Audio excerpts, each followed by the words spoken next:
Welcome to my YouTube channel miss Verma maths. कैसे हैं आप सब लोग? आई होप आप सब लोग ठीक होंगे। मैं मोनिका वर्मा आज आप लोगों के साथ एचटेट का एग्ज़ाम पैटर्न, एचटेट की मार्किंग स्कीम और एचटेट का सिलेबस डिस्कस करूंगी जो कि एचटेट 2024 के लिए होगा। तो सबसे पहले मैं बता दूं, एचटेट एग्ज़ाम जो है उसकी डेट अनाउंस हो चुकी है। एचटेट एग्ज़ाम की जो डेट्स हैं वो दो डेट्स दी हैं, 7 और 8 दिसंबर। 7 दिसंबर को होगा पीजीटी एग्ज़ाम जो कि इवनिंग शिफ्ट में होगा और 8 दिसंबर को टीजीटी और पीजीटी बोथ होंगे। टीजीटी एग्ज़ाम मॉर्निंग शिफ्ट में होता है और पीआरटी का जो एग्ज़ाम है वो आपका इवनिंग शिफ्ट में होगा। ओके, तो तीनों जो एग्ज़ाम है level 1, level 3, level 2 and level 1 इस तरह से होंगे। अब हम बताते हैं कि एचटेट का जो एग्ज़ाम पैटर्न वो क्या आता है। एचटेट जो एग्ज़ाम पैटर्न है वो आपका रहेगा 2 पार्ट्स में डिवाइड होता है। पार्ट 1 जो कि जनरल पेपर उसको बोलते हैं, part 2 that is subject paper. This is part 2 and this is part 1। Part 1 जो है वो टोटल 90 मार्क्स का होता है और जो पार्ट 2 है वो 60 मार्क्स का होता है, जिसमें सब्जेक्ट प्लस सब्जेक्ट की पेडागोजी आती है। इसमें जनरल पेपर में आपके पास आता है सीडीपी, लैंग्वेज और reasoning, quantitative aptitude and Haryana GK. ठीक है, टोटल जो है वो आपका एग्ज़ाम 150 मार्क्स का होता है। 150 मार्क और 150 मिनट के लिए होता है। दैट मीन्स 1 क्वेश्चन पर मिनट आपको टाइम दिया जाएगा, आप इसको अच्छे से यूटिलाइज करेंगे। तो एक क्वेश्चन के लिए आपके पास 1 मिनट दी जाएगी। अब हम देखते हैं कौन सा जो सब्जेक्ट है कितने मार्क्स का आता है। तो देखिए क्या है, सबसे पहले हम देखेंगे जनरल पेपर में क्या क्या सब पार्ट्स आपके पास डिवाइड होते हैं। जनरल पेपर में सबसे पहले आपके पास आती है सीडीपी जो कि आती है 30 मार्क्स की। उसके बाद लैंग्वेज हैं वो दोनों होती हैं, हिंदी और इंग्लिश बोथ लैंग्वेज दोनों की कंप्लीट 30 मार्क्स की आते हैं, 15 मार्क्स की। इसमें आपकी पेडागोजी भी आएगी प्लस आपका ग्रामर पोर्शन भी आएगा। उसके बाद आते हैं रीजनिंग दैट इज 10 मार्क्स और क्वान्टिटेटिव एप्टीट्यूड भी 10 मार्क्स का आता है, हरियाणा जीके भी 10 मार्क्स की आती है। सब्जेक्ट स्पेसिफिक में आपके पास पेडागोजी प्लस सब्जेक्ट जो रिलेटेड क्वेश्चन हैं उन दोनों को मिला के आपके पास आएगा 60 मार्क्स का। टोटल क्या है 60 मार्क्स का। तो इस तरह से इसका जो मार्किंग स्कीम है वो डिवाइड होती है। इसके अकॉर्डिंग आपको इन टोटल 150 में से 90 मिनिमम आपको 90 मार्क्स लेके आने होते हैं आउट ऑफ 150 और मैक्सिमम ऑफ 150 भी लेके आ सकते हैं, कोई दिक्कत नहीं है इसमें। ये बहुत ही गर्व की बात होगा 150 लेके आएंगे, लेकिन मिनिमम आपको 90 मार्क्स लेके आने होते हैं क्योंकि एचटेट एक क्वालिफाइंग एग्जाम होता है और जिसके लिए क्वालिफाइंग मार्क्स 90 मार्क्स आपकी लिमिट रखी गई है। अब हम नेक्स्ट देखेंगे एचटेट का जो सिलेबस है वो क्या रहेगा। हम टीजीटी मैथ्स का सिलेबस डिस्कस करेंगे। टीजीटी मैथ्स में सबसे पहले आपका जो है वो सिलेबस है तो सबसे पहला जो टॉपिक है वो है नंबर सिस्टम। नंबर सिस्टम जो है वो नंबर सिस्टम में आपके पास क्या क्या आएगा कि नंबर्स किस किस टाइप के होते हैं, क्लासिफिकेशन ऑफ नंबर्स जैसे रियल नंबर्स होता है, irrational number, rational number, then further हमारे पास natural number, whole number and integers, fractions up to so नहीं आते हैं। ये सारा का सारा किसमें आएगा नंबर सिस्टम में। नंबर सिस्टम में आपके पास क्वेश्चन आएंगे जैसे पूछ लिया उन्होंने कि रियल नंबर है या नहीं है, कॉम्प्लेक्स है या फिर रैशनल है या फिर इरेशनल है या फिर रैशनल की फॉर्म में लिखो एक्सेट्रा, इस टाइप के क्वेश्चंस आएंगे। इसके लिए मैं जब आपके पास तैयारी करवाऊंगी तो उसमें लेके आऊंगी कि किस टाइप के आपके पास क्वेश्चंस आएंगे। नेक्स्ट जो है वो है अर्थमेटिक। अर्थमेटिक में क्या क्या आएगा आपके पास, ratio and proportion, profit and loss, exponent, time and work and comparing quantities और इसी में सिंप्लीफिकेशंस भी आपकी आएगी। सिंप्लीफिकेशन जो भी है बोर्ड मास रूल के अकॉर्डिंग, प्लस इसमें जो भी आपके पास इक्वेशंस वगैरह हैं वो सारी की सारी नॉर्मल इक्वेशन सोल्व करने के लिए इसमें। इसके बाद नेक्स्ट जो टॉपिक है वो आपका ट्रिग्नोमेट्री है। ट्रिग्नोमेट्री आपकी हाई लेवल की नहीं आएगी, अगर मैक्सिमम टू मैक्सिमम अगर हम देखें तो 11th क्लास के कुछ फॉर्मूलाज या फिर 12th क्लास के कुछ फॉर्मूलाज जो हैं वो ट्रिग्नोमेट्री के वो आ जाएंगे। अदरवाइज जो ट्रिग्नोमेट्री है वो आपकी 10th क्लास की ही आएगी। 10th क्लास तक की आपकी ट्रिग्नोमेट्री आपको 6 to 10th up to 50 to 60% syllabus देखने को मिलेगा। ठीक है, तो 6 to 10th के लिए आपको बहुत ही अच्छे से तैयारी करनी पड़ेगी। ऐसा नहीं है कि आप 6 to 10th में बिल्कुल ओनली एक्सरसाइज कर रहे हो। आपको 6 to 10th का इंट्रोडक्शन पार्ट से स्टार्ट करना है। कहाँ से स्टार्ट करना है, इंट्रोडक्शन पार्ट से स्टार्ट करना है और उसके बाद हर एक वर्ड आपको पढ़ना है क्योंकि जो थ्योरेटिकल पोर्शन होता है उसमें से भी क्वेश्चंस बन जाते हैं। तो आपको इंट्रोडक्शन से स्टार्ट करना है और उसके बाद पॉइंट टू पॉइंट पढ़ना है। उसके बाद नेक्स्ट जो टॉपिक है वो आता है आपका एलजेब्रा। एलजेब्रा में कैसे होता है, जैसे एलजेब्रिक एक्सप्रेशंस हो गई, इक्वेशंस हो गई एंड जो भी जैसे जो भी आपके पास ए प्लस बी का whole square, A plus B का whole cube and so on, ये सारे के सारे फॉर्मूलाज किस में आएंगे, अलजेब्रा में आएंगे। उसके बाद आपकी स्टैटिस्टिक्स आती है। स्टैटिस्टिक्स भी आपकी 10th की ही आएगी, 10th तक की, उससे ज़्यादा नहीं आएगी। प्रोबेबिलिटी, उसके बाद lines and angles. Lines and angles में आपके पास क्या होता है, जैसे कि कोई भी दो लाइंस दे दी, उनके बीच में एंगल पूछ लिया, या फिर एंगल वगैरह देके ये पूछ लिया कि जो कोरस्पॉन्डिंग लाइन है वो किस टाइप की है, या फिर अगर दो लाइन ऐसे हैं तो इनके बीच का एंगल क्या होगा, या फिर कुछ भी इनके बीच में रिलेशंस पूछ लिए जाएंगे। Triangle and its properties. Triangle and its properties में क्या क्या आपका होगा, ट्रायंगल के जितने भी टाइप्स हैं वो सारे के सारे टाइप्स इसमें आएंगे। और प्रॉपर्टीज़ में क्या आएगा कि जो ट्रायंगल्स हैं उनमें जो एंगल्स के बिहाफ पे कैसे आप उसको क्लासीफाई करोगे साइड्स के हिसाब से, और इनके बीच का जो रिलेशन है वो सब कुछ। सर्कल, सर्कल में आपके पास क्या होगा, सर्कल में आएगा, सर्कल में भी आपके पास एंगल निकालना आ सकता है। सर्कल में कोड वगैरह दे दी जाएंगी, सेगमेंट दे दी जाएंगी, सेक्टर्स दे दिए जाएंगे, उसके अकॉर्डिंग उसके सर्कल को डिवाइड कर दिया जाएगा पार्ट्स में, या फिर कुछ भी एंगल पूछ लिया जाएगा उसके अकॉर्डिंग। अब नेक्स्ट आपका area related to circle. Area related to circle में क्या आएगा, एक सर्कल दे दिया जाएगा, जैसे मैं बताती हूँ आपको, एक सर्कल दे दिया ऐसे, ठीक है। इसमें ये क्या बोलेंगे कि आपको इसका एरिया निकालना है। कैसे निकालना है, इस कंप्लीट सर्कल का नहीं निकालना, कई बार कंप्लीट सर्कल का भी आ जाता है, डायमीटर वगैरह दे दिया या फिर कुछ इसमें रिलेशन दे दिया डायमीटर का, और उसके अकॉर्डिंग आपको एरिया निकालना पड़ता है। या फिर ऐसे दे दिया कि आपके पास ये एक सेक्टर है, इसका एरिया निकालना है, इस सेक्टर का आपको एरिया निकालना है, या फिर कंप्लीट बाहर वाले सेक्टर का एरिया निकालना है, इसका एरिया क्या रहेगा। या फिर इसको कैसे करेंगे, एरिया कुछ भी इससे रिलेटेड जो भी है वो पूछ लिया जाएगा, या फिर रेडियस वगैरह पूछ ली जाएगी। इस टाइप से एरिया रिलेटेड टू सर्कल में आपके पास क्वेश्चंस आएंगे, ठीक है। अब नेक्स्ट जो टॉपिक है वो क्या है आपका, यूक्लिड्स ज्योमेट्री। यूक्लिड्स ज्योमेट्री में आपके पास क्या है, जो 9th क्लास की जो एनसीईआरटी की बुक्स है उसमें कुछ यूक्लिड्स के पोस्टुलेट्स हैं और कुछ स्टेटमेंट्स हैं, वो आपको पढ़नी है। उस पर डायरेक्ट क्वेश्चन बनता है, उसमें कोई घुमाव नहीं होता है। उन क्वेश्चंस को आप उन जो प्रॉपर्टीज़ वगैरह या फिर जो भी आपके पास स्टेटमेंट दे रखे हैं उनको डायरेक्ट याद करना है। उसके बाद आता है क्वाड्रिलेटरल। क्वाड्रिलेटरल में क्या क्या होता है, स्क्वायर होता है, रेक्टेंगल होती है, पैरेललोग्राम होता है, ट्रेपेजियम होता है और रोम्बस होता है। ये सारे के सारे किस में आएंगे, आपके पास क्वाड्रिलेटरल में आएंगे। क्वाड्रिलेटरल में इनकी प्रॉपर्टीज़ आपको कंप्लीट अच्छे से पढ़नी है, क्योंकि प्रॉपर्टीज़ पे बेस्ड क्वेश्चंस आते हैं, वो भी डायरेक्ट आते हैं, तो इनकी प्रॉपर्टीज़ आप अच्छे से पढ़िए। क्वाड्रिलेटरल्स की किस टाइप से प्रॉपर्टीज़ में इसको डिवाइड किया गया है, और डायगोनल्स पे बेस्ड प्रॉपर्टीज़ जो हैं वो आपको अच्छे से पढ़नी है, वो मेन है, ठीक है। उसके बाद जो टॉपिक है वो है पॉलीगन। पॉलीगन में क्या है, पॉलीगन में इंटीरियर एंगल पूछ लिया जाएगा, पॉलीगन की साइड्स पूछ ली जाएंगी।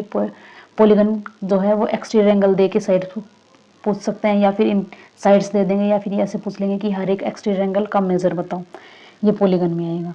उसके बाद parameter and area. Parameter and area कौन सी, 2D फिगर्स का, किनका, 2D फिगर्स का। 2D फिगर्स जैसे ट्रायंगल हो गया, उसके बाद सर्कल हो गया, सर्कल के बाद रेक्टेंगल हो गया, स्क्वायर हो गया, पैरेललोग्राम हो गया, इन सभी का पैरामीटर या फिर एरिया निकालना।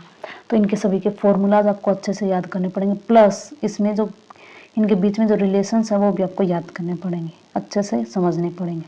उसके बाद surface area and volume of 3D objects का। 3D ऑब्जेक्ट्स में क्या क्या आएंगे आपके पास, क्यूब आएंगे, क्यूबॉइड आएगा, पैरेललोपाइप आएगा, स्फीयर आएगा, हेमिस्फीयर आएगा, सिलेंडर आएगा, कोन आएगा एंड सो ऑन। इन सभी के सरफेस एरिया एंड वॉल्यूम्स।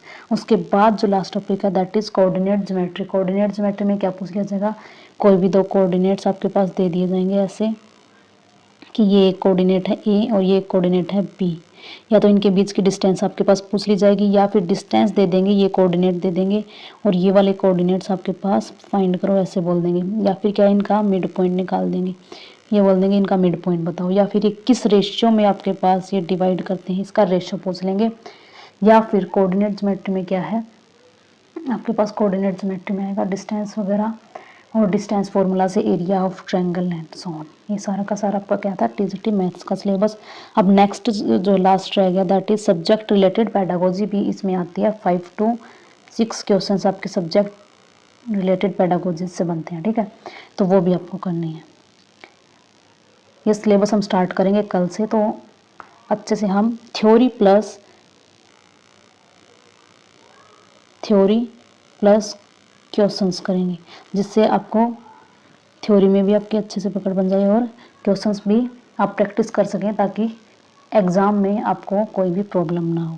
तो कल से हम स्टार्ट कर रहे हैं, तो इसलिए अपनी तैयारी करने के लिए जुड़े रहिए। इसी चैनल से सब्सक्राइब कर लीजिए इस चैनल को। अब हम नेक्स्ट देखेंगे पीजीटी मैथ्स का जो सिलेबस है वो क्या रहेगा। पीजीटी मैथ्स का सिलेबस थोड़ा सा ज़्यादा रहेगा, उसमें टीजीटी मैथ्स का सिलेबस भी ऐड होगा, प्लस उसमें आपके पास कुछ और जो है टॉपिक्स ऐड होंगे, जैसे सारा का सारा जो अभी हमने टीजीटी मैथ्स का सिलेबस डिस्कस किया है वो भी आएगा, प्लस ये सारा टीजीटी का सिलेबस हम जो डिस्कस कर चुके हैं अभी वो आएगा। उसके बाद आपके पास सेट, रिलेशंस एंड फंक्शंस, जितने भी टाइप्स के सेट हैं आपके पास, जो रिलेशंस है कितने टाइप के रिलेशंस है, कोई भी रिलेशन है वो फंक्शन कब बनेगा, ये सारी की सारी फंक्शंस दे रखे होंगे, इसके डोमेन, रेंज एंड ऑल, ये सब कुछ आपका 11th और 12th से आएगा। आप एनसीईआरटी को अच्छे से पढ़ लीजिए और क्वेश्चंस की प्रैक्टिस कर लीजिए, उसके बाद आपका कुछ भी नहीं आएगा। ट्रिग्नोमेट्री यानी इनवर्स ट्रिग्नोमेट्री अभी तक हमने डिस्कस किया था 10th लेवल तक की ट्रिग्नोमेट्री, लेकिन अभी आपके पास अगर आपको पीजीटी मैथ्स का सिलेबस करना है, पीजीटी के लिए तैयारी कर रहे हैं, तो आपको 11th और 12th में जो ट्रिग्नोमेट्री है वो अच्छे से करनी पड़ेगी, वो भी आपकी इसमें इंक्लूड हो जाएगी। उसके बाद है कॉम्प्लेक्स नंबर एंड इक्वेशन। जो नंबर सिस्टम था अभी तक टीजीटी लेवल में आपका जो नंबर सिस्टम आएगा वो रियल नंबर सिस्टम तक आएगा। सारे के सारे questions, most of the questions, कोई एक्सेप्ट 1 और 2 क्वेश्चन, सारा का सारा रियल नंबर सिस्टम से आएगा। लेकिन पीजीटी में आपके पास क्या जाएगा, कॉम्प्लेक्स नंबर भी और प्लस कॉम्प्लेक्स जो नंबर्स हैं उनसे जो इक्वेशंस बनती है वो भी इसमें इंक्लूड हो जाएगी। अब है लीनियर इनइक्वालिटीज़। लीनियर इनइक्वालिटीज़ अभी तक हम इक्वेशन सोल्व कर रहे थे, लेकिन अब हमें क्या करना है, इनइक्वालिटीज़ को भी सोल्व करना है। इनइक्वालिटीज़ सोल्व होती हैं जैसे कि हमें दे दिया कि x+2 जो है वो ग्रेटर देन 0 है, तो यहाँ से x का रीजन निकालो, या फिर हमें दे दिया कि जो y-2 upon y+2 is less than equals to 0, तो यहाँ से y का रीजन हमें निकालना है। ठीक है, तो इस टाइप से इनइक्वालिटी आपको सोल्व करनी पड़ेगी इसमें। उसके बाद जो है नेक्स्ट जो स्ट्रेट लाइंस, इसमें स्ट्रेट लाइंस में क्या आएगा आपके पास, उसमें तो लाइंस एंड एंगल्स था ओनली।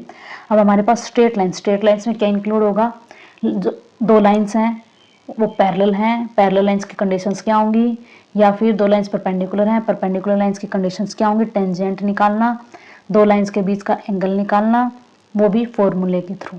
उसमें आपके पास क्या दी जाएगी, कुछ कंडीशंस दे दी जाएंगी। ठीक है, वो स्ट्रेट लाइंस में आएगा आपके पास। किसी भी पॉइंट की इमेज निकालना, वो सारा का सारा स्ट्रेट लाइंस में।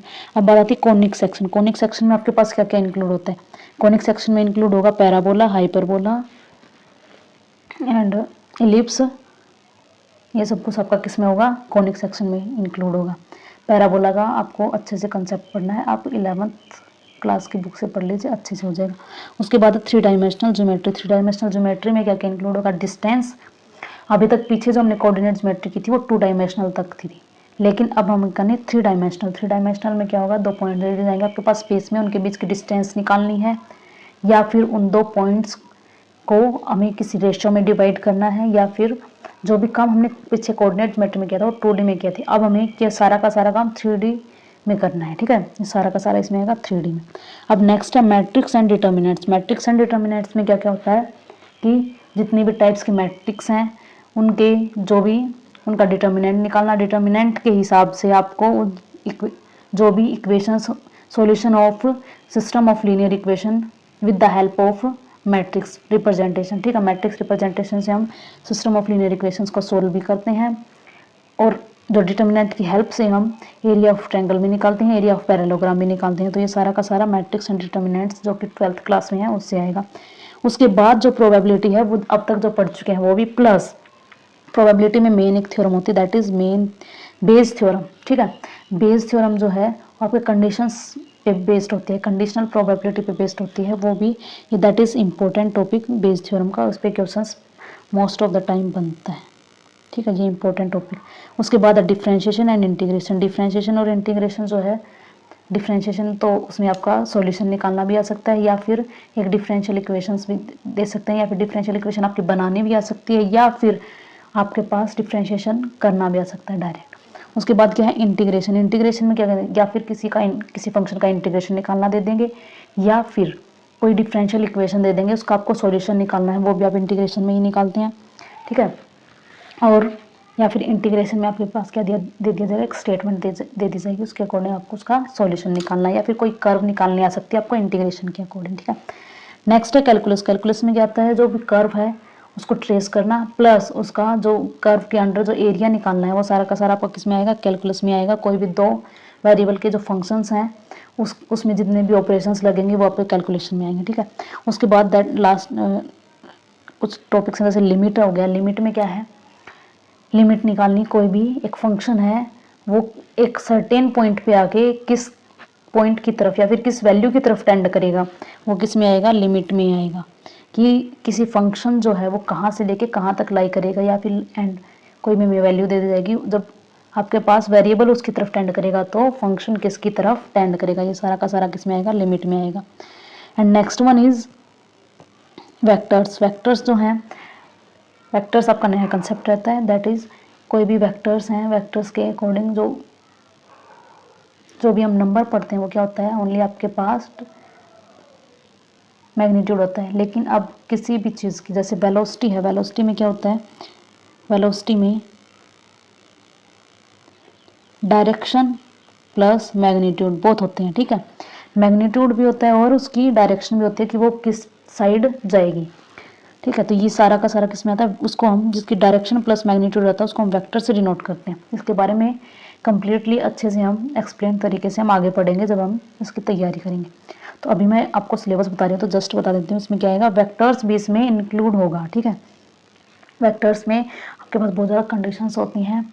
कोई भी दो वेक्टर हैं वो परपेंडिकुलर हैं या फिर पैरेलल हैं, या फिर दो वेक्टर जो हैं वो कट कर रहे हैं किसी एंगल पे, या फिर दो जो वेक्टर्स हैं उनके बीच की डिस्टेंस क्या रहेगी, and so on up to सारा का सारा किस में आएगा, वेक्टर्स में इंक्लूड होगा, ठीक है।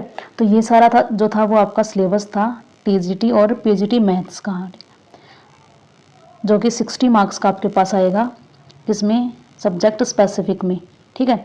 अब नेक्स्ट जो है वो बता दें, हिंदी और इंग्लिश जो है वो आपकी जनरल आती है, जनरल ग्रामर।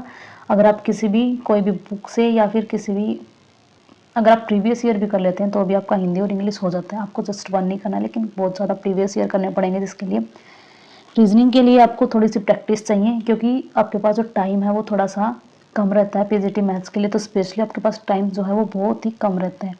तो इसीलिए रीजनिंग के लिए आपको ज़्यादा से ज़्यादा प्रैक्टिस करनी पड़ेगी। क्वांटिटेटिव एप्टीट्यूड जो है वो आपका 10th लेवल की ही मैथ्स आती है। अगर आप अपनी पीजीटी मैथ्स की तैयारी करेंगे तो इसकी भी अच्छी सी हो जाएगी। हरियाणा जी के मैं मानती हूँ कि अगर आपके पास थोड़ा सा टाइम रहता है तो आप थोड़ा सा मेन चीज़ें देख सकते हैं। अदरवाइज़ वैसे तो मैथ्स वालों की जो हरियाणा जी के वो अच्छी नहीं रहती है, लेकिन अगर किसी की है भाई ठीक है, जो कोई अच्छे से तैयारी करे तो वो थोड़ा बहुत देख सकता है। अदरवाइज़ ऐसे होता है कि 10 में से आपको 2 to 3 क्वेश्चन ऐसे होते हैं जो आपको आते मिलते हैं, और 2 क्वेश्चन अगर 10 में से आप 2 नंबर ले भी लेते हैं तो कोई प्रॉब्लम नहीं है, अच्छी बात है, आप बाकी में कवर कर जाइए।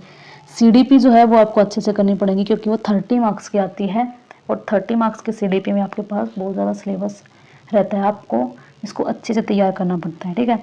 तो ये सारा था आपका सिलेबस जो कि, और मार्किंग स्कीम जो कि एचटेट एग्ज़ाम जो है। अभी आपके पास टाइम कितना है, 2 महीने आपके पास। अगर आप तैयारी करते हैं तो अच्छे से आप 2 महीने में अच्छे से तैयारी कर सकते हैं, बहुत ही। लेकिन आपके पास मन लगा के तैयारी करनी पड़ेगी। ऐसे नहीं है कि आप एक दिन स्किप कर रहे हैं एंड ऑल, ठीक है, ऐसे ही स्किप करते जा रहे हैं कि कल से करेंगे कल से करेंगे, नहीं। 2 महीने बहुत ही कम टाइम है तैयारी करने के लिए अच्छे से, अगर आपको क्वालिफाई ही करना है। वैसे भी एचटेट की जो वैलिडिटी अगर हम देखते हैं, जो वैलिडिटी जो है ये एक बहुत ही अच्छी खबर है कि जो वैलिडिटी है एचटेट की वो लाइफ टाइम हो चुकी है, ठीक है। आपको एक ही बार क्वालिफाई करना है। अदरवाइज क्या होता था, आप क्वालिफाई कर रहे हैं और 7 साल के बाद आपका जो एचटेट है वो एक्सपायर हो जाता था, लेकिन अब जो वैलिडिटी है वो लाइफ टाइम कर दी गई है। तो इसका मतलब आप एक बार अच्छे से मेहनत कर लीजिए, आपको लाइफ टाइम एचटेट के लिए दोबारा तैयारी नहीं करनी पड़ेगी, और कुछ भी सोचने की जरूरत नहीं पड़ेगी। जब भी वैकेंसी आएंगी आप उसमें अप्लाई कर सकते हैं। तो एक बार तैयारी करें, लेकिन अच्छे से करें, ताकि हम एक बार में ही क्वालिफाई हो जाएं। हमें ये अफसोस ना रहे कि अगर हम कर लेते तो हमारी नेक्स्ट टाइम वैकेंसी आ जाती। तो दोस्तों ये थी आज की वीडियो। अब हम तैयारी शुरू करेंगे कल से। आपका जो फर्स्ट टॉपिक है that is number system. Number system से हम तैयारी हमारी शुरू करेंगे कल से। तो कल हम थोड़ा सा इसका थ्योरी करेंगे, थ्योरी पोर्शन जो रहेगा, और कुछ 1-2 क्वेश्चंस करेंगे। और जो परसों है नेक्स्ट डे हम इस पे बेस्ड जो भी प्रीवियस ईयर में क्वेश्चंस आए हैं वो करेंगे, ठीक है। तो आज के लिए इतना ही। अगर वीडियो अच्छी लगी हो तो लाइक करें, शेयर करें और चैनल को सब्सक्राइब कर लें ताकि आप मेरे साथ तैयारी कर सकें। Okay, thank you very much.